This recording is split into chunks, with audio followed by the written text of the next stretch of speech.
We are in the middle of letter 20. This letter, which is a little bit more academic than most of the letters of Iggeres HaKodesh.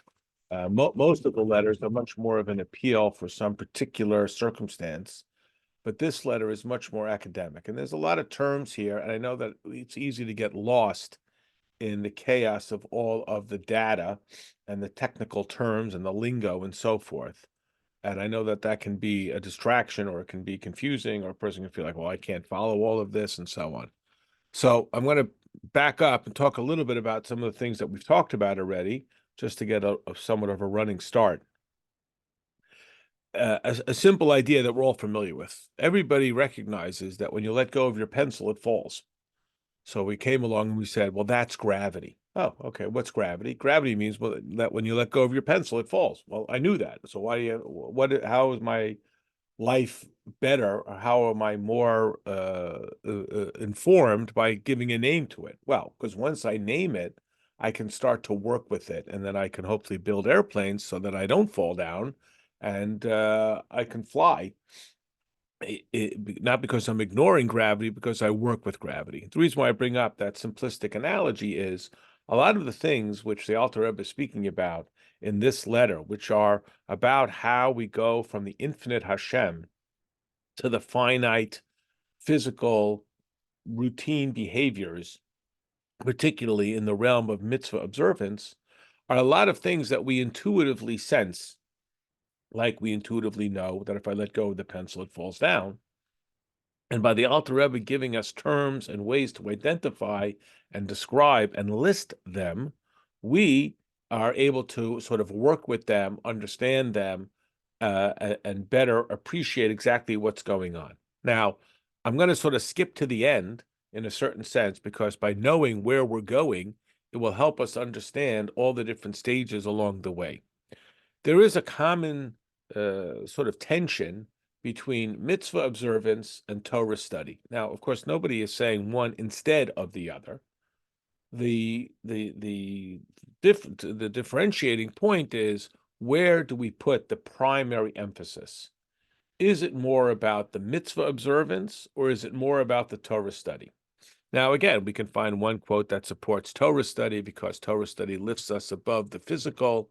It elevates us to a level of the spiritual awareness and an intense closeness with Hashem. On the other hand, we say the whole purpose why God created the world is so that this world, flaws and all, will be transformed into a place that is welcoming of godliness, the dir b'tachtonim concept. So therefore, it's all about the physical execution of the mitzvahs. And there's a sort of deliberate, I'm calling it friction or tension between them, because we want there to be an emphasis on both. We want to be doing both, of course. So it's not a competition as in one to the exclusion of the other. So what the Alter Rebbe is doing in this letter, in part, is walking us through the process of how, I use this word, it's kind of a silly word to use, but how much work Hashem has to put in to create the world. Now, of course, Hashem could do anything, and he's not limited. He doesn't have to do anything. The way in which Hashem creates the world, he has given us the insight, or the capacity to chart it out, so that we can have somewhat of an understanding of it, so that we can have somewhat of a connection with it, so that it can be meaningful to us at an intellectual level, and thus we can be fully invested in our performance of it, rather than just do what you're told because that's what you were told, and in a certain sense have absolute obedience, which might even evoke a loftier level. And as everyone is aware, the mitzvahs themselves can be divided up into a variety of categories based on our capacity to understand them, including the chukim, those mitzvahs which we describe as defying any understanding. Even those, King Solomon strived to understand them, and he said he was able to understand all of them except for the classic chok, which is the red heifer.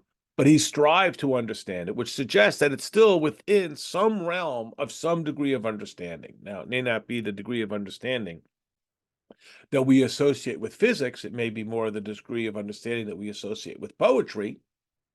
Still, it's in the genre of appreciable, intellectually graspable concepts and ideas. It falls into that general category.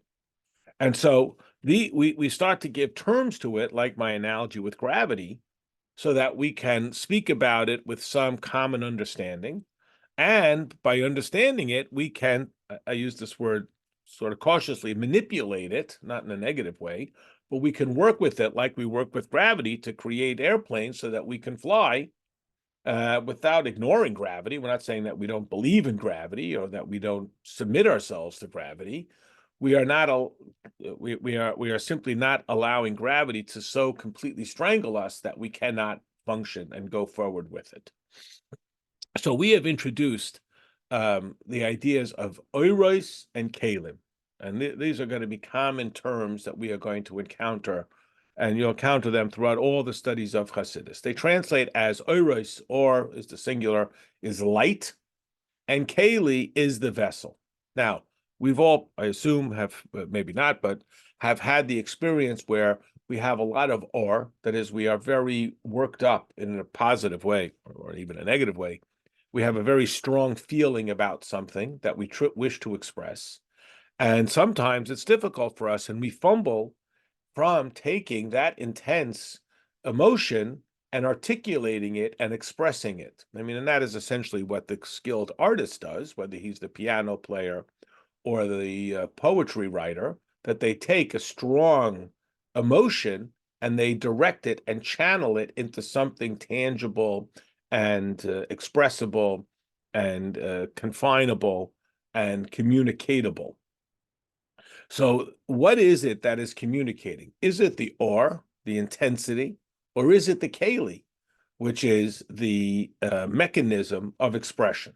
On the one hand, we would say that it's definitely the or, because the kelim are the same, meaning the great poet or the great piano player doesn't have any different instruments than the novice piano player. It's the same piano.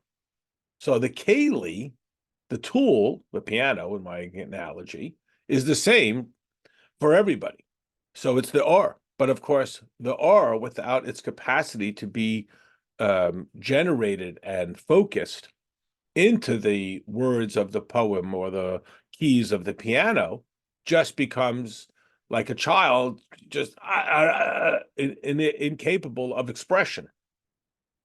And again, Hashem is not limited. And it's very important that I continuously make that disclaimer so we don't misunderstand that Hashem had to. But within that, we use these terms that this is how Hashem set it up. This is how Hashem created the process, that there's oiros and kalim. And the oiros have to be squeezed into those kalim with the hope that they don't lose the intensity of their art.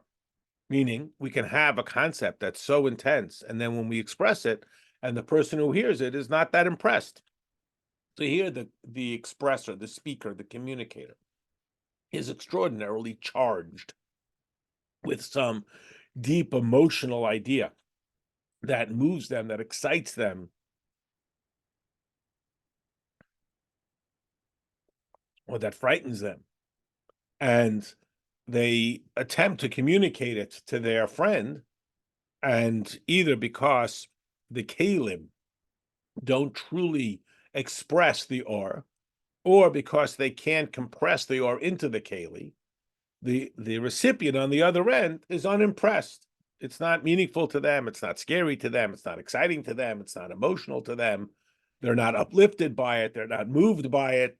It just lands rather flatly on the recipient. So this becomes a sort of a model for Hashem attempting to express that which is extraordinarily crucial, desperately important to him, to us, via the processes of the kalim, the words of Torah, the mitzvah ideas, et cetera, in the hopes that we become as inspired, as uplifted, as transformed by it. And sometimes we're like, that's it, eat crackers, okay, and it doesn't rock our world with the intensity that Hashem had hoped it would do. So these are the Oiris and Kalim process. Now, ultimately, what we're going to get to all the way at the end of this letter is the idea that the less sort of dynamically impressive the experience, the greater the indication that there's something going on here that is so extraordinarily important to Hashem. In other words, that the mitzvah actions, which sometimes don't feel uh, as spiritually uplifting as the concepts of Torah, to not have to deal with this world and to thus be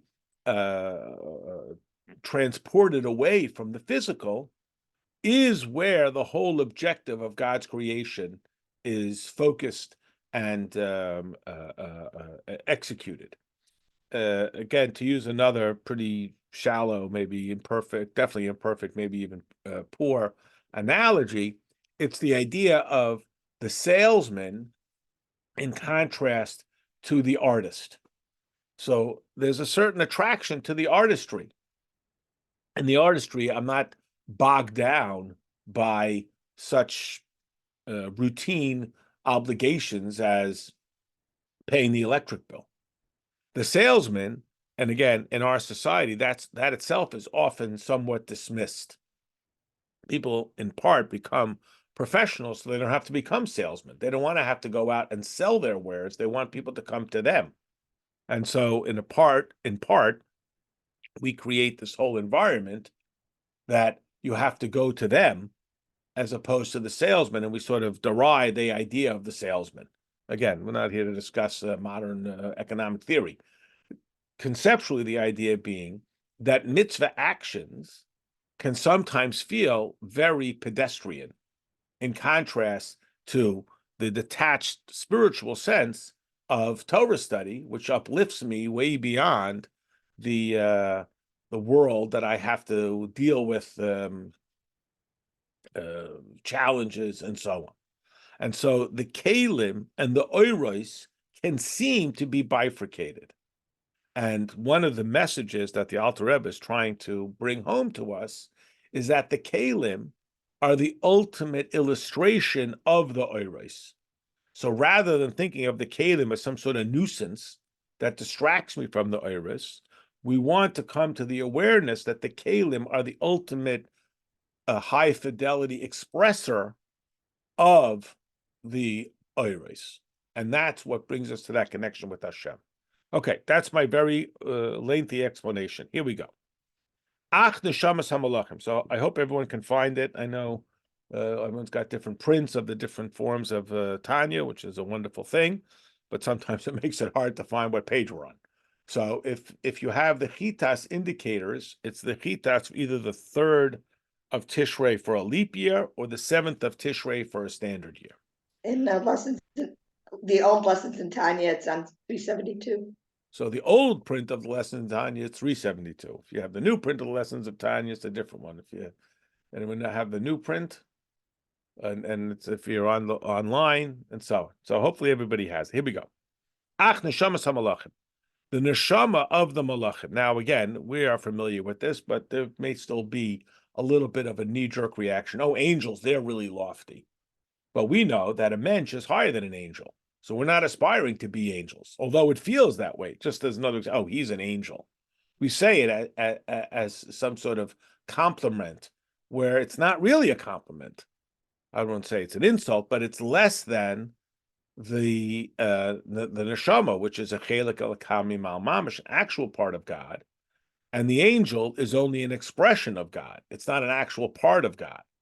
But you can see where we already have, maybe not anyone else, but I already have that sort of impulse. Oh, that's really good. The malach level. Shiyotzu mizivik hanashikin. That is the product of the union of neshikin. Now, the word neshikin means kissing. And here again, there are 2 aspects to utilizing this form of human intimacy to understand the relationship that we have with Hashem. There is the physical act, and then there is the expression of love that is manifest in this act of neshikin, oiros and kalim.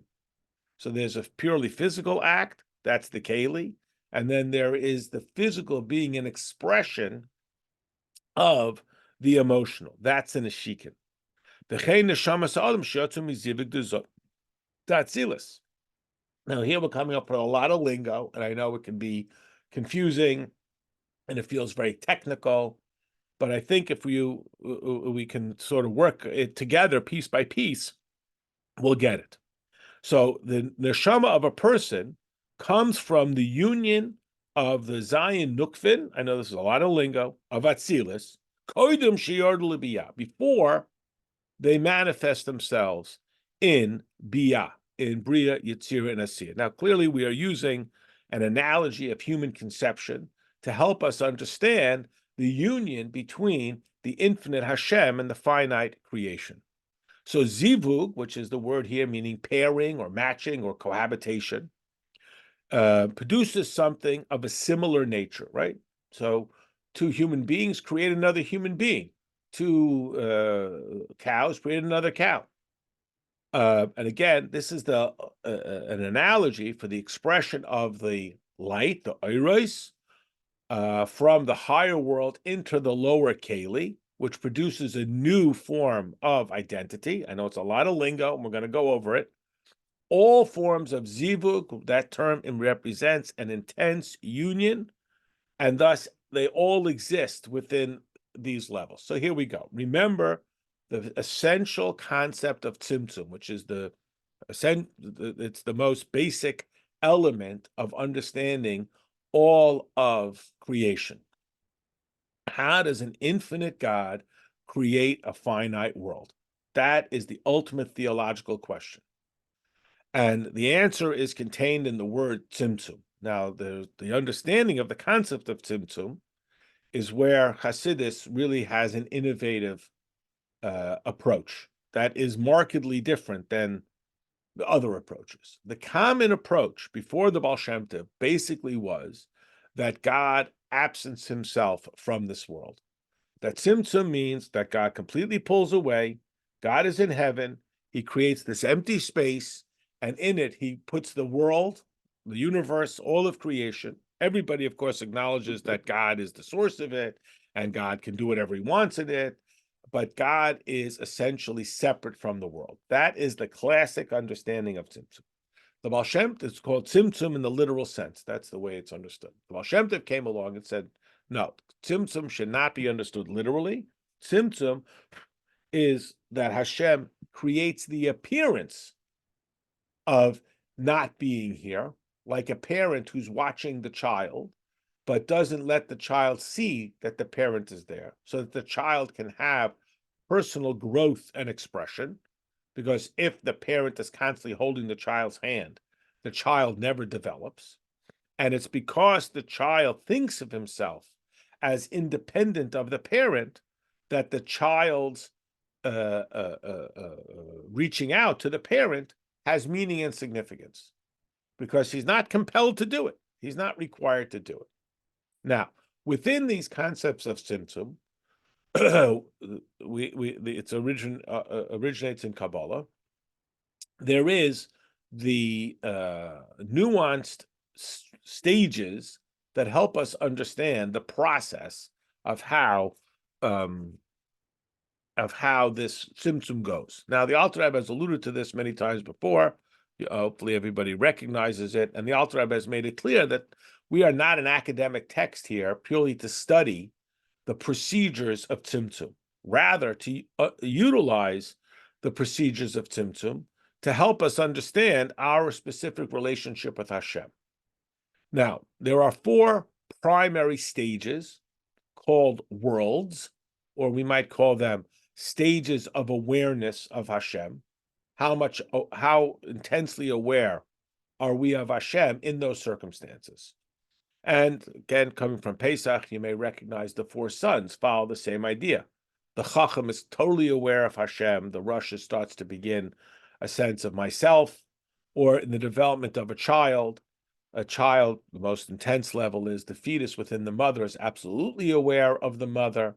The newborn child is starting to have separation, and the child, as they grow, and go off to some degree of independence, even more so. And then the adult child who has, again, apparently no compulsory reason to ever be aligned with the parent. But of course, they are still the same child that they were when they were in their mother's womb. They are the absolutely same identity of who they were. Their awareness level is less intuitive. And that's why, again, just to skip to the end, when the adult child calls his mother, it's far greater than when the infant calls the mother. The infant calls his mother because he has no choice. When the adult, who seemingly doesn't need anything from the mother, calls the mother, they have reached out for that level of union with the mother that is, in a sense, more meaningful than the infant and the fetus and the infant and the 10-year, as we have discussed. Now, this process begins with the most intense level called Atzilus. And within each of these stages of awareness, there are the individual stages within that, because it's not like we go from 0 to 100 in one step. Just like a person doesn't grow up, they don't go from being a child to a fully independent adult in one full step. It's a spectrum, and it starts from one degree and it very gradually moves across.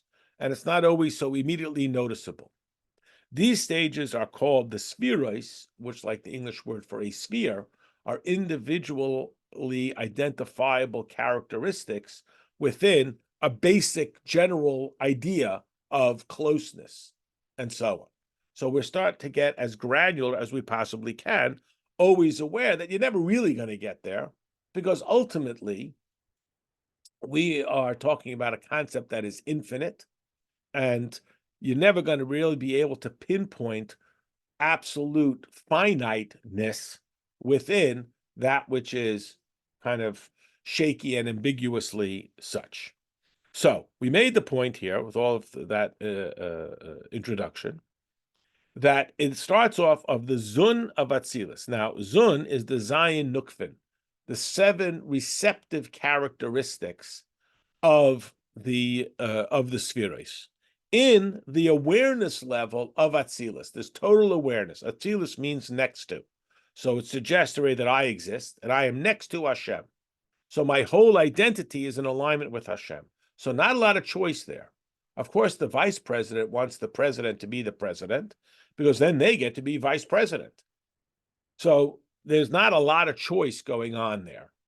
And when there's not a lot of choice, there's not a lot of virtue to the making the right choice. Because, like I said, of course, what are you going to do? Not choose it? Then the person themselves are going to be lost. So that is before it has come down into the 3 more individualized, more self-aware stages of awareness, called Bria, which means I'm a creation. So it's a little bit more about me. What I am, I don't know, but I'm a creation. And of course, if I'm a creation, there's got to be a creator. Yitzira, which is more like a term for art or nuance. So if I'm art, there has to be an artist, even though when we look at the art, we're a little bit less interested in who the artist is. We first notice the art and we say, wow, who painted that?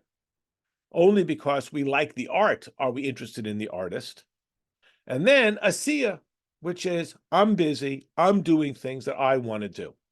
What about God? Oh, yeah, he becomes the afterthought.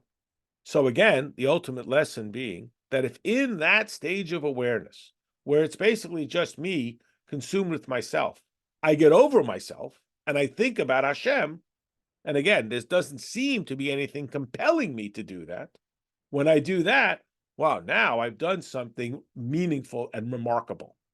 Again, when I am completely consumed by Hashem and I align myself with that, it's good. It's not, of course, there's nothing bad about that, but that's almost inevitable. Almost inevitable. When it's more about the Bria, so who am I? I'm this person's son, right? You know, some people, that's how they identify themselves. You don't know me, but you know my family. Okay. So, of course, I'm going to be prompted to be more aligned with my family. When I start to do things, say, well, who is, oh, right, then it brings me to a greater understanding of the family. But when I'm at that level where they're not thinking at all about the family, they're only thinking about me, and I bring attention to it, that is the Kiddush Hashem. At that level, that's where there is a greater impact to my mitzvah activities. So the Oiros, while they're in the level of the Malachim, that intense level that we described as union, or the intense level that we described of the creation of the neshama, this intense union is what allows that 40-year-old to be the same person that they were when they were in their mother's womb and have that same degree of alignment because they are born of that intense union, just like in the conception of a child. Our neshama is of that same intense union with the infinity of Hashem. Al Yidei Tzimtzum Or Ha'Ein Sof. And how is this manifest? Meaning, how are we able to function? Again, cutting back to the essential question: how does an infinite God create a finite world? How does God, who is infinite, create a world where we have paper clips and galaxies, things? How do things align with the infinity of Hashem? So we say that Hashem contains himself. And again, we're trying to emphasize, and I know it sounds almost like a silly analogy, how much work Hashem has to put in to express himself in a manner that we can relate to, not be overwhelmed by, till we say, wow, that's God, like we were at the sea, and just go, and not be underwhelmed by, oh, okay, big deal, and be able to utilize that as an access point to the infinity of Hashem. This becomes the challenge that Hashem has taken on in the creation of the entire world through these processes of tzimtzum. That is called the kav, which means the line, which we'll talk about. Hamelubish, that is invested b'nefesh ruach neshama shalahem, in their nefesh ruach and neshama. I know it's a lot of lingo, but we will go back to it. U'kumay tzimtzum harisha in liyas cholo v'chulu, like that first tzimtzum to create this empty space. Now, again, we do this somewhat intuitively. I can only imagine we all have, maybe not, the experience where we've had to try to express something very important, somewhat complicated, to somebody who has they're not antagonistic, but they have no natural instinct for this idea. So we're trying to express the beauty of music, the intensity of physics, an experience which I had, and so on, to somebody who doesn't necessarily have a bad attitude. I mean, that's another type of challenge, but they have no instinctual awareness of what it is that you're talking about. God trying to talk to people. So it's a great challenge. And even if we assume that the student is eager to learn it and be equally as inspired, I mean, they're not just standing there with their arms folded and just trying to deflect any sense of a life lesson, which is a whole separate discussion, as the Alter Rebbe has quoted, that if the block of wood won't catch fire, stop blaming the fire and start blaming the wood, chop the wood up. We're not even talking about that. We're talking about a person who is consciously attempting to understand. And still, it's quite a challenge for the teacher to constrain their idea and then express it. So again, we're using human analogy because Hashem allows us to. The first stage is the teacher has to contemplate within themselves how they can express the core of this idea, not dilute it to the point that the student will eventually have to discard it. And this is really one of the cautionary tales. This is a little bit of an editorial about when we misrepresent ideas, thinking, well, they couldn't take the truth, so I got to make it up, because eventually they'll grow up and they'll realize that what you told them was not just an entry level of this idea. It wasn't only an analogy, it was just wrong, and then they just discard the whole thing. So we got to be very cautious about that strategy. Here we're talking about taking the essential light. And again, the idea that I'm trying to express, or in the context here, the infinity of Hashem down to this finite world, reorganizing it, strategizing, and then the expression. So the expression is called the kav. The word kav means a line. The line now extends outside from me. So I've gone through all of these processes. I have the mechanism for how I'm going to communicate this idea, not just the mechanism. I have the strategy for how I'm going to communicate this idea to the student. Now I extend myself again with the kav, this line. It's now an extension from myself to the recipient that is going to penetrate their nefesh, ruach, and neshama. Now, again, some more lingo. As we have talked about many times, what we call generically the neshama, the part of God that's invested within us, we can further break that down into 5 identifiable shades. 2 of them are really outside of my human experience. They are Yehida, the sense that I'm absolutely one with Hashem, and Chaya, that which I live for, that which drives my every move. And we say that is to be connected with Hashem. Those 2 are not affected by my human behavior. So the idea that we're all familiar with, that even if a Jew is not in compliance with all of Torah and mitzvahs, they cannot forfeit their Jewish identity because the Yechida remains intact. Their Chaya as well. And this is that classic idea. Are you Jewish? You want to do a mitzvah. That is what you want. And no matter what, no matter how many layers of corrosion their neshama is buried under, their chaya, their absolute passion, remains unchanged. And then there is their neshama, which is their intellect, which is affected by my human experience. That's why we refer to it generically as the neshama, based on that pasuk that God blew the breath, that's what the word neshama most literally means, of life into the body, the part of my identity that is absolutely encased within my humanity. My ruach, my emotions, that is what I get excited about, what I am awed by, what I'm attracted to, and so on, which we hope to be orchestrated by our intellect. And then my nefesh, which is what I do. So Hashem is not just trying to communicate with our spiritual side.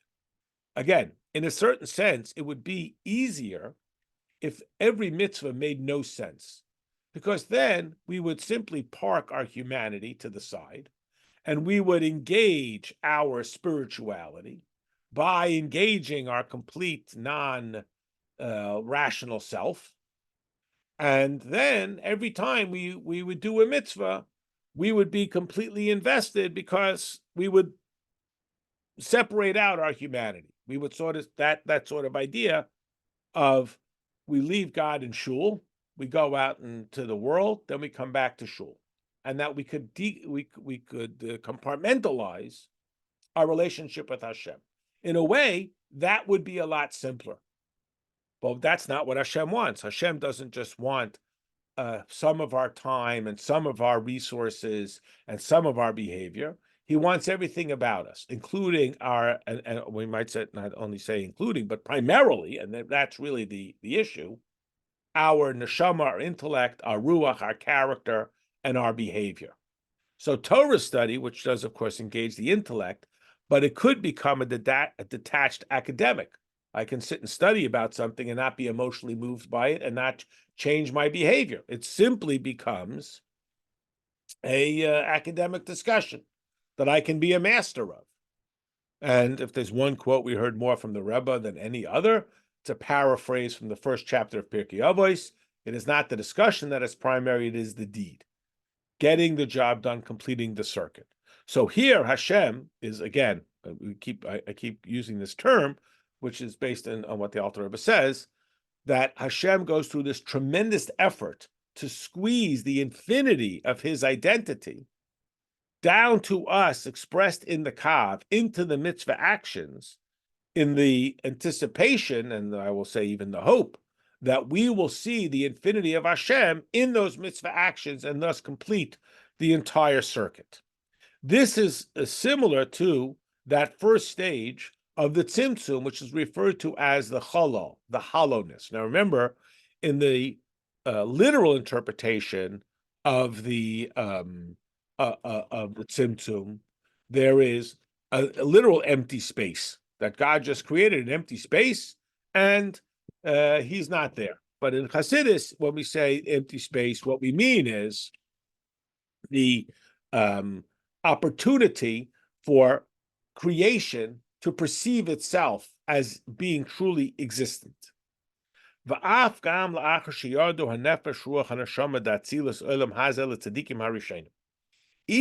after that stage of the nefesh, ruach, neshama of Atzilus, again, Atzilus being the most profoundly aware stage of godliness, which came down into this physical world for those original tzaddikim, this level that they had such total awareness of Hashem. And therefore, or even at that level, they still did not completely perceive themselves as separate from Hashem. There was still such an overwhelming awareness. Again, maybe you've encountered someone like this. They grow up in a family. Let's take this as an example. Hopefully it works. And not even in a bad way, but their family is so prominent that wherever they go, they are absolutely always seen as the child or grandchild of this family. And therefore, that person never can develop a truly independent identity. And you have stories like this. Sometimes it manifests itself in very bad ways. They become so rebellious because they don't want to be identified under that family, or they change their name, or they don't tell people that they're really related to that family, whatever, some tremendously iconic family, in a good way or a bad way. It becomes very difficult for them to ever shake that sense of presumption about them. So they're never given a fair chance. They're given an unfair advantage. Everyone says, oh, he must be very fill in the blank, athletic, musical, intelligent, kind, and so on, because look at the family he comes from.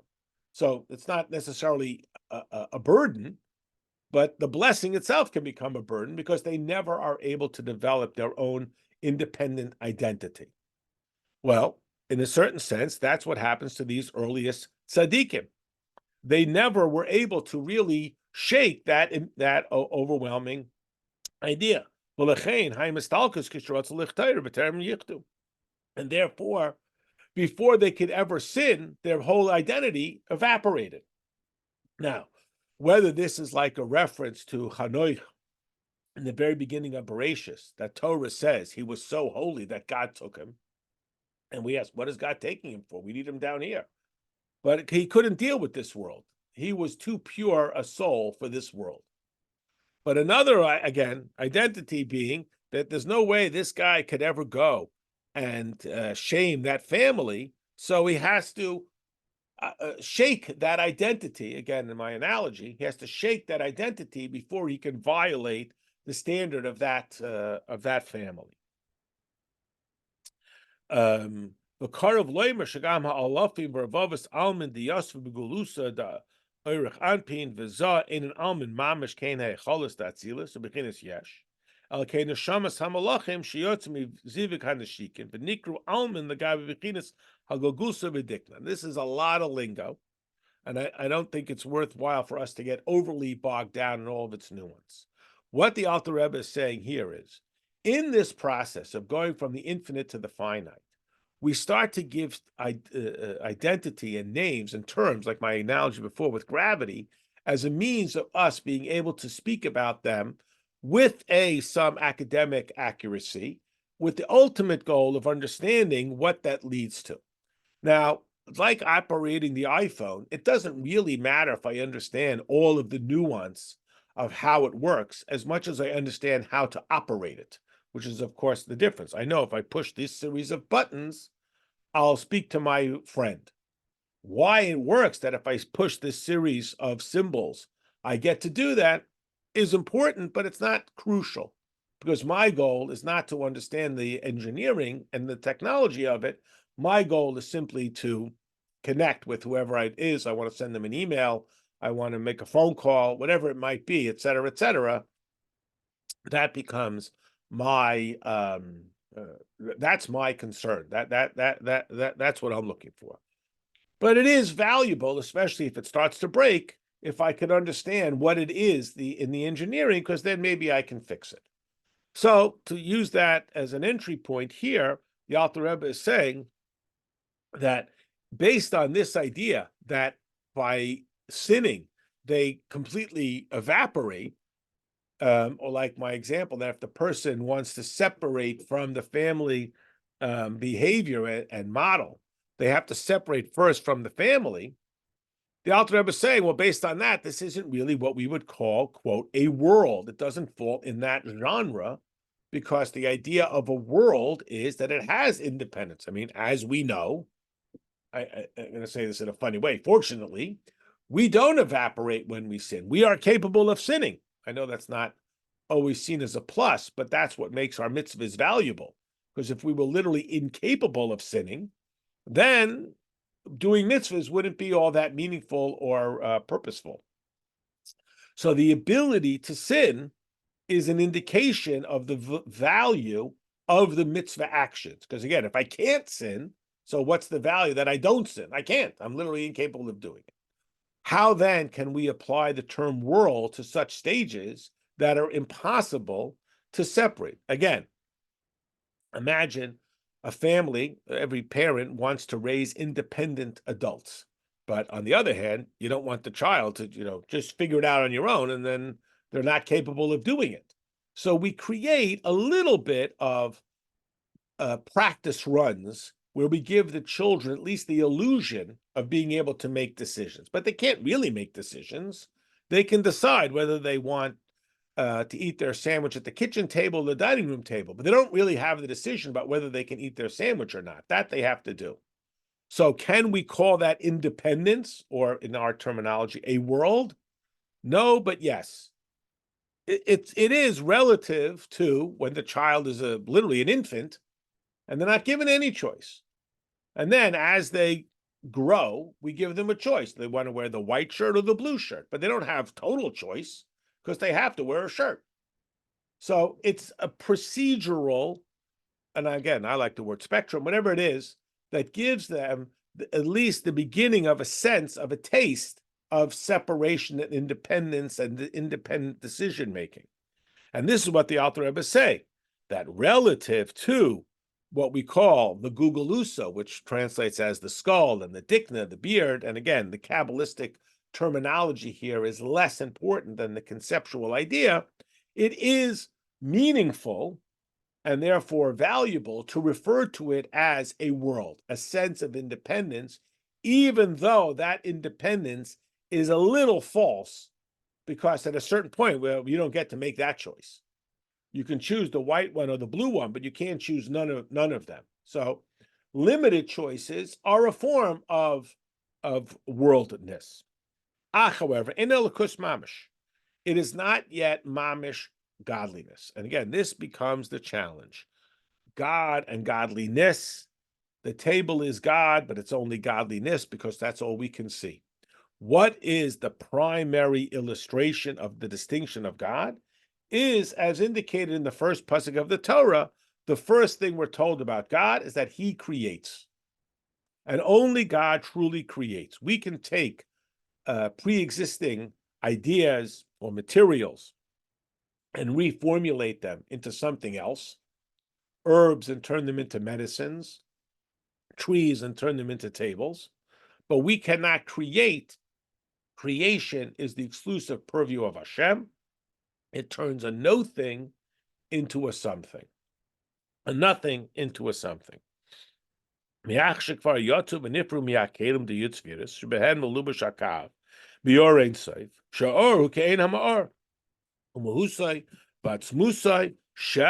hamatzil baruchu.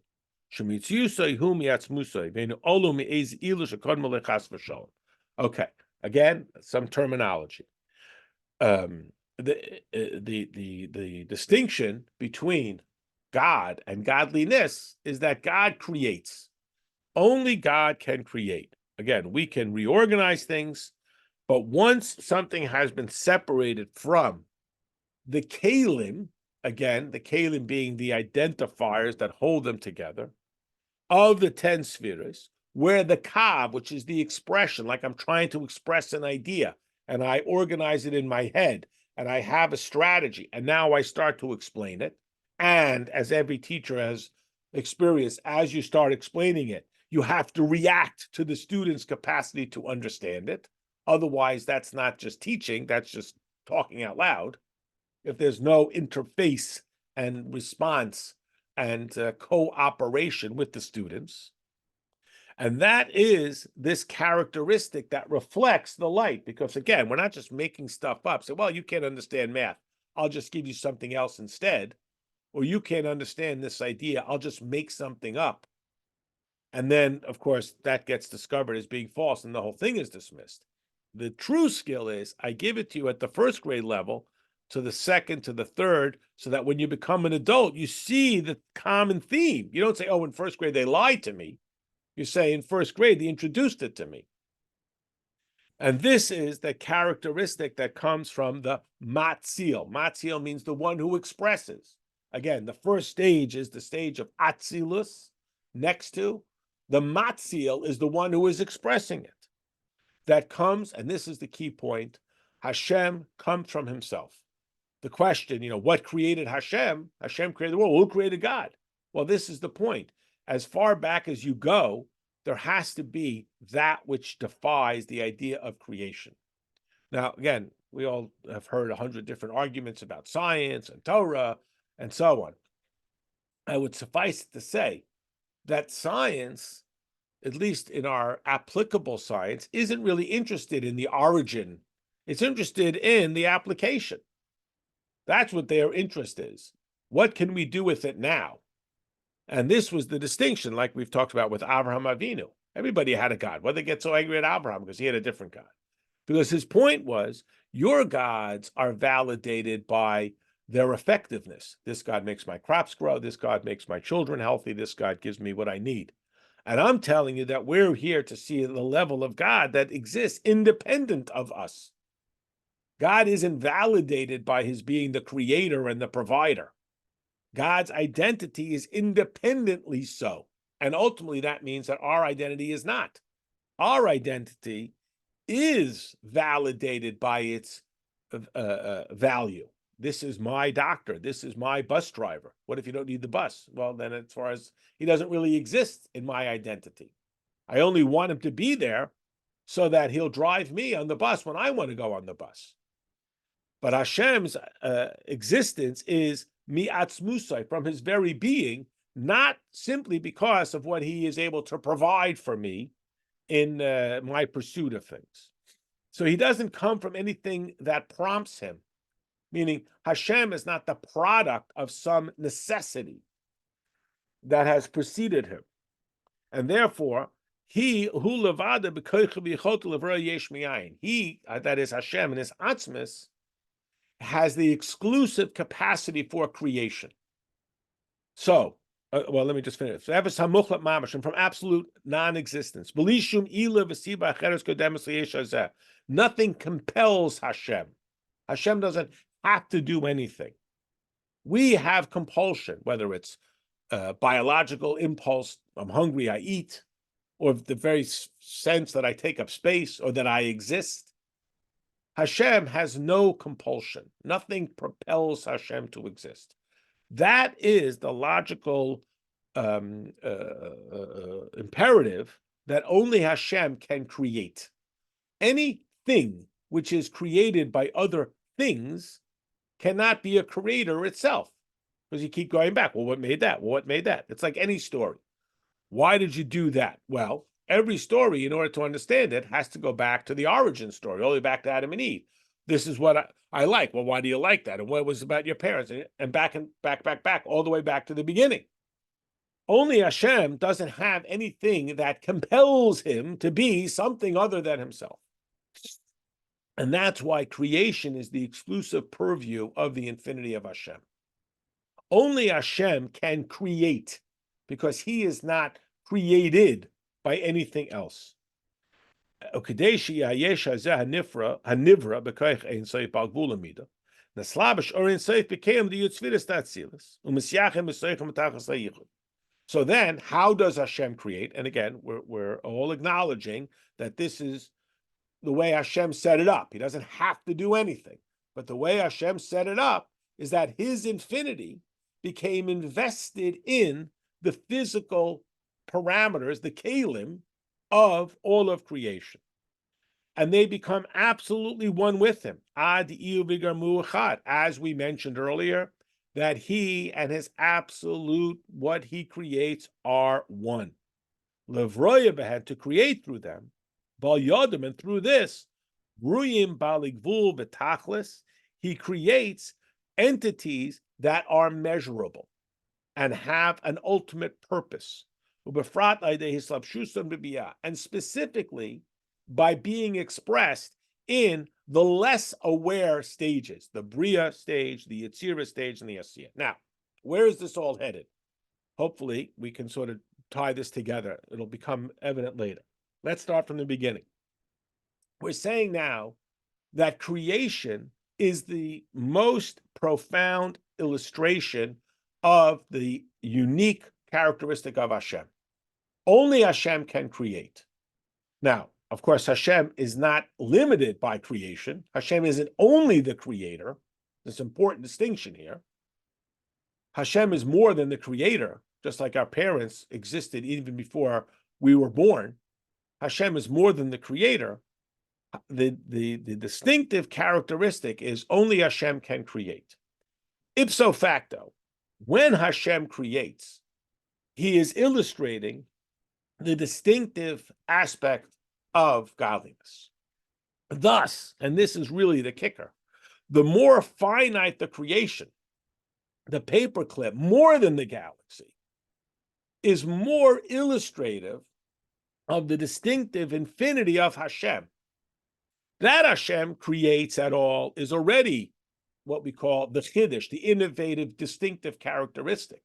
Because even a galaxy is ultimately finite, whether it's finite in space, or it's finite in time, or it's finite in its description.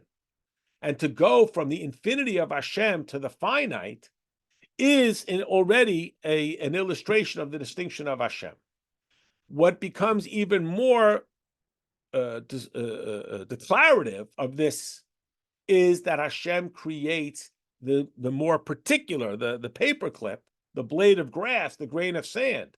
That the infinity of Hashem should create that is even more profoundly illustrative of Hashem's infinity than the creation of the galaxy. Now, take this a step further. So we encounter the physical world. We encounter these very precise creations, and we discover the godliness contained within them via mitzvah observance. We take morsels of flour and water, and we turn them into matzah and we eat them. We are now discovering from that perspective, the most intense focus of the infinity of Hashem. Because of, and again, clearly borrowing this phrase, how much work Hashem has to put in to create that grain of wheat and that drop of water and all of those procedures that create matzah, and then our whole digestive system for ingesting that matzah. This illustrates the infinity of Hashem in a manner far more profound than the imaginative, poetic, conceptual ideas of godliness that are engaged in through the study of Torah. Because of the distinctively expressive infinity of God within mitzvah actions, first within physical creations, which are activated by mitzvah actions, the mitzvah actions become the ability to do them. You may recall we had a story where there was a certain sage, and he debated whether a bird who lands with its feet just straddling the boundaries of the Shabbos area, whether it's considered in the boundary or out of the boundary, and they threw him out. So we stop it. This is so ridiculous. I mean, who would ever bring up such a ridiculous idea? Which we may also feel like, what are we getting? But then in other circumstances, they debated it because, right, we're not just here, if it's just about some sort of, how many angels can dance on the head of a pin type of academic argument, there's no value. But when we start really looking at the precision of how we find the infinity of Hashem within the most restrained and most particularized characteristics of the physical world, activated again through the mitzvahs, we are touching on that most distinctively godly characteristic. All right, maybe we'll stop here. It's a lot of intensity going on there.